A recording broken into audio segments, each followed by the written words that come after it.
I am 92 years old. I have outlived my wife.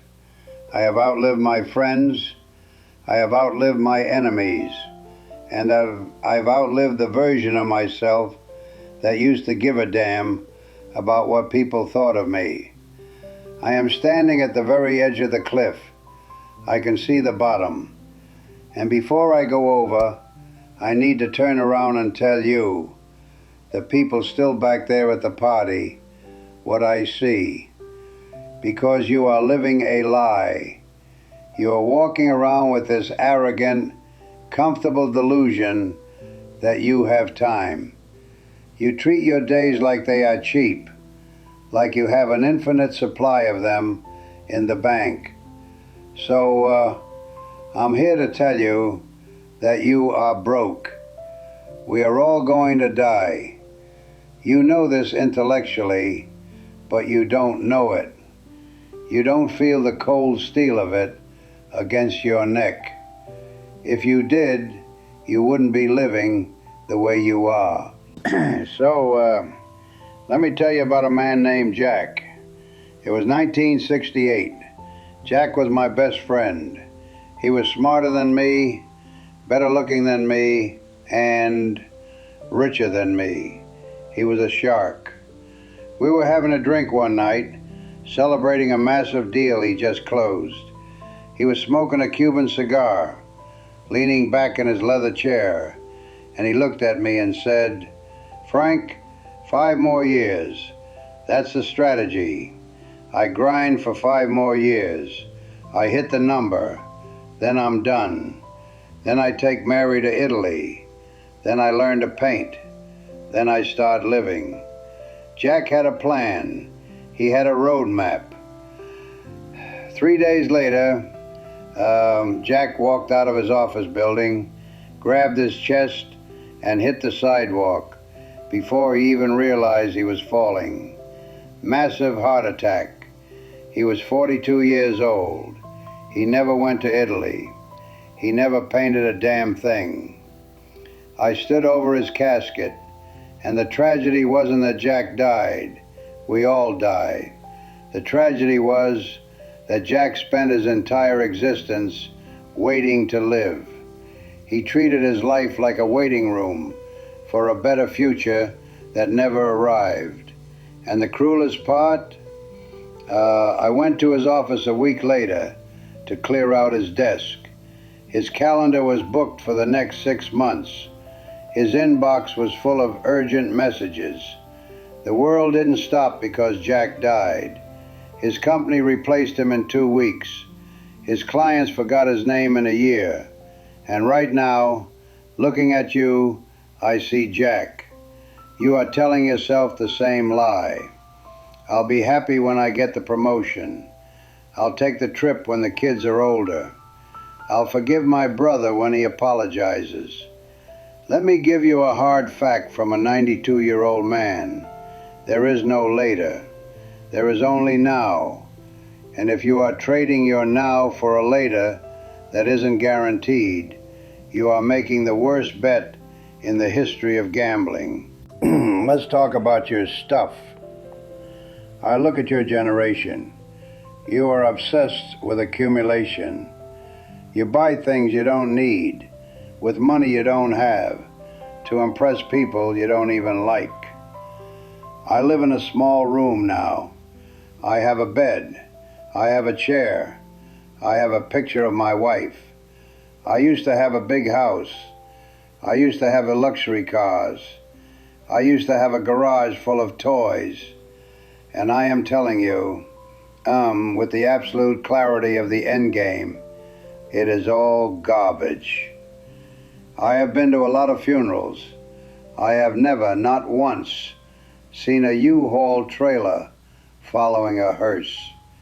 When you die, your kids are going to hire a stranger to come into your house and throw 90% of your precious stuff into a dumpster. The other 10%, they'll sell at a yard sale for quarters. That is the sum total of your materialism. Future trash. So why are you putting yourself down so far to buy it? Why are you working 60 hours a week, missing your daughter's childhood, to pay for a car that sits in traffic? It is madness, and you won't realize it's madness until you are sitting where I am sitting, and by then it is too late to return the merchandise. Let me tell you about the big victory. It was 1979. I won the Businessman of the Year award in my city. Big banquet, black tie. I walked up to the podium. People applauded. I felt like a god. I felt like I had won the game. I went home that night holding the trophy. My house was dark. My wife Eleanor was asleep. My kids were asleep. I sat at my kitchen table, alone, drinking a scotch, staring at this piece of glass, and I realized the applause had stopped. The people at that dinner didn't care about me. They cared about what I could do for them. And the people upstairs, the people who actually loved me, I had neglected them for months to win that piece of glass. I missed my son's varsity games to stay late at the office. I missed my anniversary dinner to close a merger. And for what? That trophy is currently in a box in a basement somewhere. I don't even know where it is. But the memory of my wife's sad eyes when I told her I couldn't make it to dinner, that is right here. That stays. You think your career is your legacy? It's not. It's a transaction. You are selling the hours of your life, hours you will never ever get back, to build someone else's castle. If you drop dead today, your job would be posted online before your obituary. Do not worship at the altar of your career. It will not love you back. It will not hold your hand when the lights go out. So, what matters?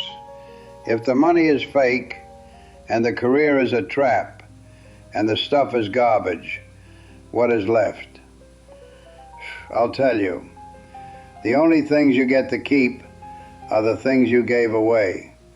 The love you gave, the time you gave, the connection.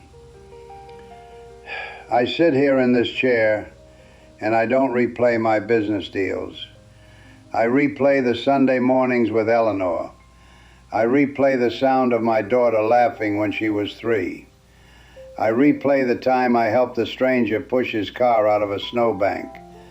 That is the only wealth there is. So here is my challenge to you. Here is the no BS strategy for the rest of your life. Number 1, kill your ego. You are so terrified of looking foolish.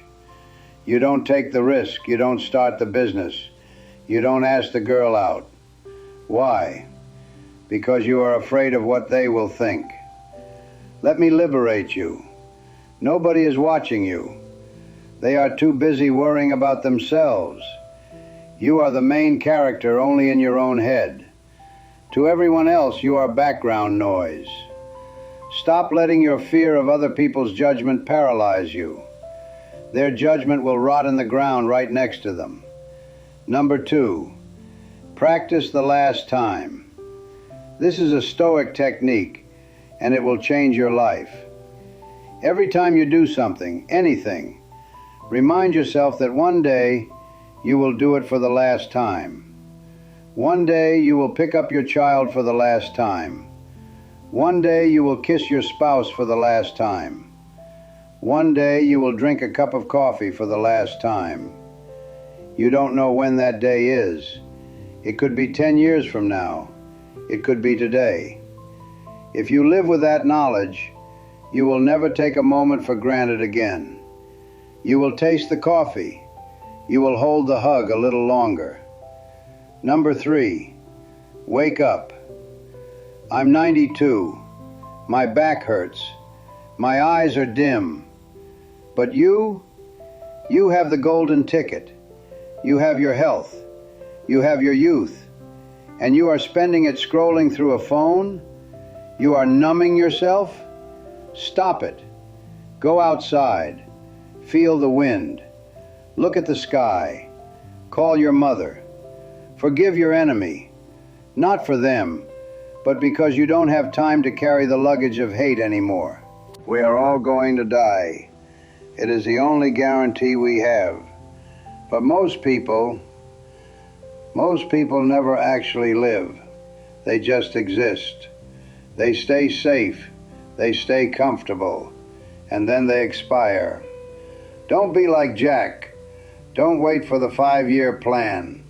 Eat the good food. Buy the plane ticket. Say, I love you first. Because the clock is ticking. Can you hear it? That is the sound of your life running out. Don't let it run out empty. I'm tired now. Go live.